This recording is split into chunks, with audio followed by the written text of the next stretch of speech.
برادران اسلام،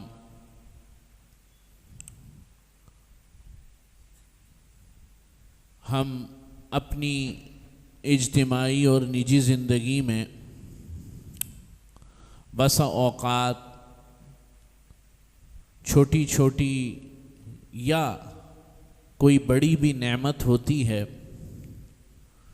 اس کے چلے جانے سے، چھن جانے سے افسردہ ہو جاتے ہیں، غمگین ہو جاتے ہیں اور اپنی طبیعت کے اوپر ایک بوجھ بنا لیتے ہیں۔ مال کا نقصان ہو گیا، فیملی میں کوئی نقصان ہو گیا، نجی انڈیویجول زندگی میں، اجتماعی زندگی میں کوئی نقصان ہو گیا، مالی جانی نقصان ہو گیا، تو بے شک یہ نقصان انسانی زندگی پر، ہماری طبیعتوں پر اثر ڈالتے ہیں، اس میں کوئی شک نہیں ہے۔ باوجود اس کے کہ نبی کریم صلی اللہ علیہ وسلم نے دعا فرمائی ہے کہ اللہم انی اعوذ بک من زوال نعمتک، کیا؟ اللہم انی اعوذ بک من زوال نعمتک وتحول عافیتک۔ یہ آپ صلی اللہ علیہ وسلم کی دعا ہے، اس کو مانگنا چاہیے۔ یا اللہ، میں آپ سے پناہ مانگتا ہوں نعمت کے چھن جانے سے، نعمت کے وتحول عافیتک، اور عافیت کے پلٹ جانے سے۔ بڑی زبردست دعا ہے، اس کو آپ شامل رکھیں اپنی روزانہ کی دعاؤں میں کہ اللہ، آپ کی جو بھی ہم پر نعمتیں ہیں، ان نعمتوں کے چھن جانے سے میں پناہ مانگتا ہوں۔ ہم آپ کی ہر نعمت کے محتاج ہیں، لیکن یہ کوئی اصول نہیں ہے، ضابطہ نہیں ہے۔ بسا اوقات اللہ ایک نعمت کو لے کر دوسری نعمت اس کے بدلے میں دے دیتے۔ انسان کی طبیعت ناشکری اور بے صبری کی طبیعت ہے، وہ ماتم کرتا رہتا ہے، ہائے مناتا رہتا ہے، اور مہینوں اور سالوں اور کئی دن اس کے اوپر واویلا کرتا ہے۔ لیکن اللہ رب العزت نے اس کو ایک نعمت ایسی عطا فرمائی ہے جو بغیر محنت کے ہے، بغیر کسی کوشش کے ہے، بغیر کسی آزمائش کے ہے، اور اس کے اوپر ہمیں کوئی کچھ خرچ نہیں کرنا پڑا، اپنی جان مال پیسہ نہیں لگانا پڑا، لیکن کائنات کے خالق نے، رب کائنات نے اس کائنات کی سب سے بڑی نعمت ہماری جھولیوں میں ڈال دی، اور وہ نعمت ہے نعمت ایمان۔ جیسے میں نے عرض کیا کہ کوئی بھی نعمت چلی جائے تو انا للہ و انا الیہ راجعون، بھئی اللہ کی چیزیں اللہ نے واپس لے لی، اللہ اس سے بہتر عطا فرما دے گا۔ ایمان کی نعمت چلی گئی، سب کچھ چلا گیا، لیکن یہ نعمت ہمارے ساتھ ہے، اس پر ہمیں شکر نہیں۔ ہم ہر دنیا کی نعمت کا ماتم مناتے ہیں اس کے چلے جانے پر، لیکن کبھی یہ نہیں سوچتے کہ اللہ رب العزت اس بات پر قادر تھے کہ اس سب سے بڑی نعمت کو ہمارے دلوں سے نعوذ باللہ من ذالک نکال لیتے، لیکن اس نے یہ نہیں کی۔ تو ہمیں جب ہمارے دلوں کے اندر یہ کیفیت پیدا ہو جائے گی کہ نعمت ایمان ہمارے ساتھ ہے، کوئی نعمت چلی گئی تو چلو اللہ کی مرضی، اللہ اس سے بہتر عطا فرما دیں گے، تو انشاءاللہ تعالی اللہ رب العزت کی اس تقسیم پر صبر حاصل ہو جائے۔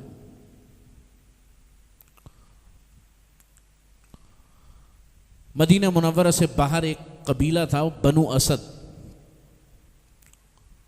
جب اسلام کو کچھ غلبہ حاصل ہو گیا تو یہ لوگ بھی مسلمان ہو گئے تھے، تو ایک موقع پر یہ مدینے آئے۔ چونکہ حضور علیہ الصلاۃ والسلام کے دور میں اور خلافت راشدہ کے دور میں زکوٰۃ کا جو مال اکٹھا ہوتا تھا وہ ریاست کرتی تھی، اور تقسیم بھی ریاست کرتی تھی، خلفاء کرتے تھے۔ تو جب تقسیم کا وقت آیا تو یہ بنو اسد کے لوگ آ گئے حضور کے پاس، کہنے لگے ہمیں بھی اس میں مال میں سے حصہ دیں۔ بھئی کیوں، کیا ہوا؟ تو انہوں نے کہا کہ ہم ایمان لے کر آئے، ہم اسلام لے کر آئے، ہمیں بھی حصہ دو۔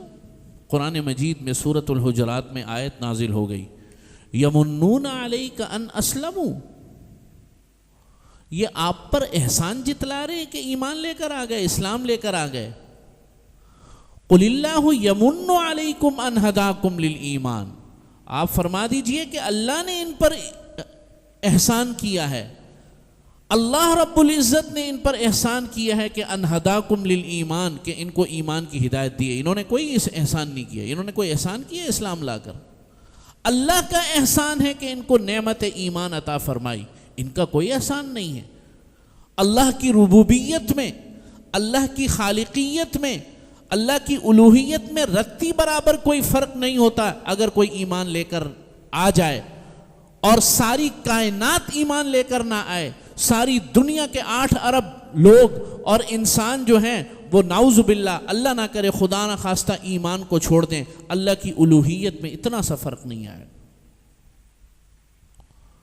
قرآن مجید میں آیت نازل ہو گئی، یمنون علیک ان اسلموا قل لا تمنوا علی، اے نبی صلی اللہ علیہ وسلم یہ آپ پر احسان جتلاتے ہیں، فرما دیجئے میرے اوپر احسان نہ جتلاؤ ایمان لا کر، بل اللہ یمن علیکم ان ہداکم للایمان، اللہ نے تم پر احسان کیا ہے کہ تمہیں ایمان دیا، اللہ کا احسان۔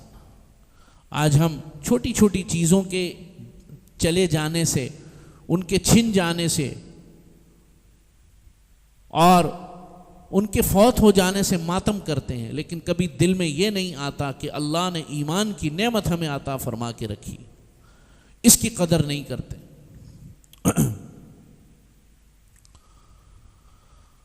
یہ اتنی قرآن مجید میں آیت نازل ہو گئی، فَلَعَلَّكَ بَاخِعٌ نَفْسَكَ أَلَّا يَكُونُوا مُؤْمِنِينَ، اے نبی صلی اللہ علیہ وسلم آپ ان کے ایمان کی اتنی فکر کر رہے ہیں، باخع نفسک، آپ اپنی جان کو کیا ہلاکت میں ڈال دیں گے؟ یعنی آپ صلی اللہ علیہ وسلم امت کے ایمان کی اتنی فکر اور صحابہ کے ایمان کی اتنی فکر، امت کے ایمان کی اتنی فکر کہ قرآن مجید میں آیت نازل ہو گئی، اے رسول ہدایت دینا ہمارے قبضہ قدرت میں ہے، آپ کے قبضہ قدرت میں ہدایت دینا نہیں ہے، آپ ان کے ایمان کے لیے بخدا اپنی جان کو ہلاکت میں نہ ڈالیں۔ اگر یہ ایمان نہیں لائیں گے تو کیا آپ اپنے آپ کو جو ہے بیمار کر دیں گے؟ آپ صلی اللہ علیہ وسلم کو امت کے ایمان کی اتنی فکر، تو یہ ایسی چیز ہے بغیر محنت کے ملی ہوئی، کوئی قدر نہیں، اس پر کوئی احساس نہیں، کوئی شکر نہیں کہ اللہ نے ہمیں کتنی عظیم و شان چھاؤں میں رکھا ہے۔ نبی کریم صلی اللہ علیہ وسلم کے انتہائی محبوب چچا حضرت حمزہ رضی اللہ تعالیٰ عنہ، اور میں پہلے بھی کئی دفعہ بتا چکا ہوں کہ حضرت حمزہ آپ صلی اللہ علیہ وسلم کے چچا بھی ہیں اور رضائی بھائی بھی، 1 سال کا فرق تھا صرف عمر میں، حضرت حمزہ 1 سال بڑے تھے، تو جو چھوٹا ہوتا ہے آج بھی دستور ہے اس سے تھوڑی دوستی بھی ہوتی، چھوٹا ماموں چھوٹے چاچو ان سے دوستی ہوتی، اور آپ صلی اللہ علیہ وسلم تو تقریباً ہم عمر بھی تھے، تو ایمان نہیں لے، ایک دن جب آپ صلی اللہ علیہ وسلم کی بعثت ہو گئی اور مکی دور تھا، ابو جہل ایک دن آیا اور اس نے آپ صلی اللہ علیہ وسلم سے بدتمیزی کی، شدید بدتمیزی کی، اور کچھ روایت میں آتا ہے کہ آپ صلی اللہ علیہ وسلم پر تشدد بھی کیا کہ حضور کا پیشانی مبارک کو زخمی کر دیا، لیکن اتنی بات میں اتفاق ہے کہ اس نے شدید بدتمیزی کی۔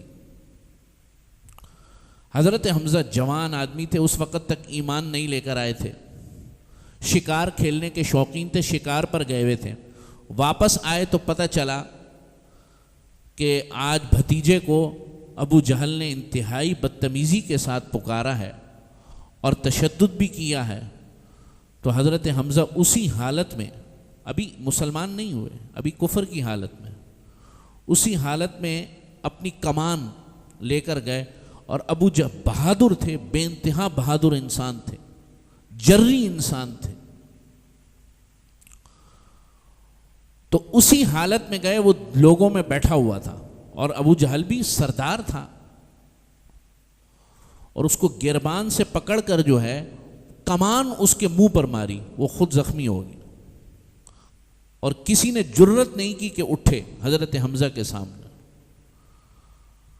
اچھی خاصی اس کی جو ہے نا پھینٹی لگائی، واپس آئے اور حضور سے فرمایا کہ میں نے آپ کا بدلہ لے لیا، آپ کے ساتھ بدتمیزی ٹھیک ہے، میرا اور آپ کا دین ایک نہیں ہے، لیکن میں اور آپ دوست بھی ہیں، رشتہ دار بھی ہیں، چنانچہ میں نے آپ کا بدلہ لے لیا، آئندہ اس کی جرت نہیں ہوگی۔ آپ صلی اللہ علیہ وسلم نے فرمایا، حمزہ کیا تجھے یہ لگتا ہے کہ تیرے اس قدم سے مجھے بہت خوشی حاصل ہوئی؟ تو حضرت حمزہ نے کہا یقیناً ہوئی ہوگی۔ فرمایا نہیں، مجھے اس سے بھی زیادہ خوشی اس وقت ہوگی جب تو ایمان لے کر آئے۔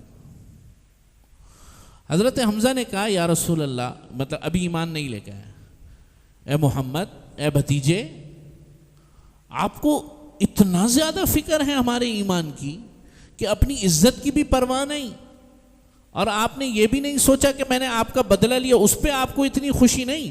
یہ تو وہ قبیلہ تھا، قریش تو وہ لوگ تھے کہ اپنے ناموں کے اوپر نیچے ہو جانے پر جو ہے جنگیں ہو جاتی تھی، اونٹوں کے آگے پیچھے ہو جانے پر جنگیں ہو جاتی تھی، ایسے یعنی کہ خاندانی غیرت تھی ان کے اندر، اور آپ کہہ رہے ہیں کہ مجھے فرق پڑتا ہے تو تیرے ایمان سے پڑتا ہے، تو آپ کو اتنی فرمایا بالکل، فرمایا اشہد ان لا الہ الا اللہ واشہد ان محمدا عبدہ ورسول، کلمہ پڑھ لیا۔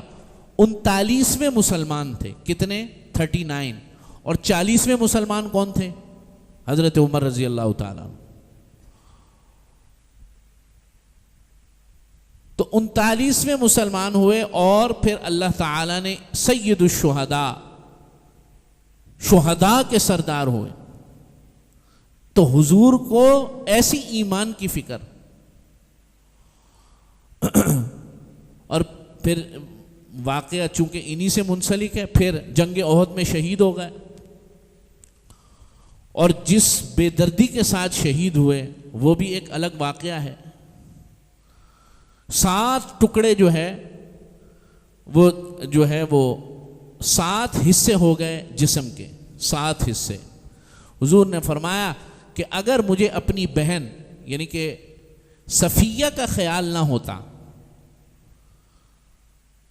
جو کہ حضرت حمزہ کی بہن تھی، اگر مجھے صفیہ کا خیال نہ ہوتا تو میں حمزہ کی لاش کو دفناتا بھی نہیں، اور پرندے اور نوچ نوچ کر اس کی لاش کو کھا جاتے۔ قیامت کے دن اللہ تعالیٰ مجھ سے پوچھتے کہ کیا لے کر آئے ہو، تو میں کہتا میں حمزہ کو لے کر آیا ہوں۔ ایسی عظیم الشان قربانی آپ صلی اللہ علیہ وسلم نے دی، اور ایسی عظیم الشان شہادت ہوئی، اور حضور پر غم ایسا طاری تھا حضرت حمزہ کی شہادت کا کہ جو بھلائے نہیں جاتا تھا۔ اور شہید کرنے والے وحشی، وہ شہید کر کے نا طائف چلے گئے۔ کدھر؟ طائف اس وقت مشرکین کے پاس تھا۔ جب فتح مکہ ہو گیا، غزوہ حنین ہوئی، تو طائف کا یہ سارا علاقہ بھی مسلمانوں کے پاس آ گیا۔ تو آپ صلی اللہ علیہ وسلم نے حضرت وحشی کو، جنہوں نے حضرت حمزہ کو شہید کیا تھا، پیغام بھیجا کہ اب ایمان لے کر آ جاؤ، مسلمان ہو جاؤ۔ اس نے کہا میں اگر آ گیا تو آپ مجھے قتل کر دیں گے، میرا تو گناہ اتنا بڑا ہے، اتنا شدید۔ تو قرآن مجید میں آیت نازل ہوئی، الا من تاب وآمن وعمل عملا صالحا فاولئک یبدل اللہ سیئاتہم حسنات، مگر جس نے توبہ کی، نیک عمل کیا، تو اللہ تعالیٰ اس کے سیئات کو، گناہوں کو بھی حسنات میں تبدیل کر دے گا۔ یہ آیت لکھوا کر حضور نے بھیجی تو وحشی نے کہا یہ تو بڑا مشکل کام ہے بھئی، ایمان لاؤ، نیک عمل کرو، مجھ سے نیک عمل نہ ہوا تو؟ یہ اس شخص کے ایمان کی فکر ہو رہی ہے جو سگے چچا کا بے دردی کے ساتھ قتل کرنے والا ہے، لیکن نبی تو نبی ہے۔ آپ صلی اللہ علیہ وسلم نے پھر دوسری آیت نازل ہوئی، قُلْ يَا عِبَادِيَ الَّذِينَ أَسْرَفُوا عَلَىٰ أَنفُسِهِمْ لَا تَقْنَطُوا مِن رَحْمَةِ اللَّهِ إِنَّ اللَّهَ يَغْفِرُ الذُّنُوبَ جَمِيعًا۔ اے نبی فرما دیجئے کہ میرے بندوں سے جنہوں نے اپنی جانوں پر ظلم کیا، لا تقنطوا من رحمت اللہ، اللہ کی رحمت سے نا امید نہ ہونا، ان اللہ یغفر الذنوب جميعا، اللہ تمام گناہوں کو بخشنے والا ہے۔ جب یہ آیت دیکھی تو کہنے لگا ہاں اب تھوڑا سا جو ہے اطمینان ہو رہا ہے اور ایمان لے کر۔ تو یہ اتنی عظیم دولت ہے، یہ بغیر محنت کے ہمیں ملی ہوئی۔ ہم چھوٹی چھوٹی نعمتوں کے، چیزوں کے چلے جانے پر غم زدہ ہو جاتے ہیں، اپنی جان کو ہلکان کر دیتے ہیں، لیکن کبھی زندگی میں یہ نہیں سوچتے اس پوری عمر میں 60 سال، 50 سال، 70 سال، کبھی اللہ کرے آج کے بعد ہم سب کو توفیق ہو کہ 2 رکعت نماز شکرانے کے ہی پڑھ لیں، ہفتے میں 1 دفعہ پڑھ لیں، دن میں 1 دفعہ نہیں، کہ اللہ رب العزت نے نعمت ایمان عطا فرمائی۔ جہنم میں جانے والے 2 طبقے ہوں گے، کتنے طبقے؟ 2۔ ایک طبقہ وہ ہوگا جو کفر پہ مرے گا اور ہمیشہ ہمیشہ کے لیے جہنم میں رہے گا۔ ایک طبقہ وہ ہوگا جس نے کلمہ پڑھا ہوگا اور اپنے گناہوں کی سزاؤں کو بھگتے گا۔ جب جنت والے جنت میں چلے جائیں گے اور یہ مسلمان جو گناہگار مسلمان ہوں گے جہنم میں چلے جائیں گے، تو اللہ تعالی شفاعت کا دروازہ کھولیں گے، ہاں بھائی کون کس کی سفارش کرے گا، کون کس کی سفارش کرے گا؟ پھر جو ہے وہ انبیاء سفارش کریں گے، حفاظ سفارش کریں گے، علماء سفارش کریں گے، اللہ کے نیک لوگ سفارش کریں گے، والدین سفارش کریں گے، سب سے آخر میں سفارش ہوگی جناب نبی کریم صلی اللہ علیہ وسلم کی۔ آپ صلی اللہ علیہ وسلم شفاعت فرمائیں گے، جب سب شفاعت فرما لیں گے، اب اللہ رب العزت فرمائیں گے اب میری باری، یا اللہ سب کی تو سفارش ہو گئی، آپ کیا چاہتے ہیں؟ اللہ فرمائیں گے جس کے دل میں ذرہ برابر بھی دنیا میں ایمان رہا اور ایمان پر مر گیا، سب کو جہنم سے نکال دو۔ اس وقت کفار کہیں گے کہ کاش ایک لمحے کے لیے ایک کلمہ پڑھ لیا ہوتا، ایک لمحے کے لیے اس کلمے کی بات دل میں آ گئی ہوتی۔ اس وقت نعمت ایمان کفار سے کوئی پوچھے،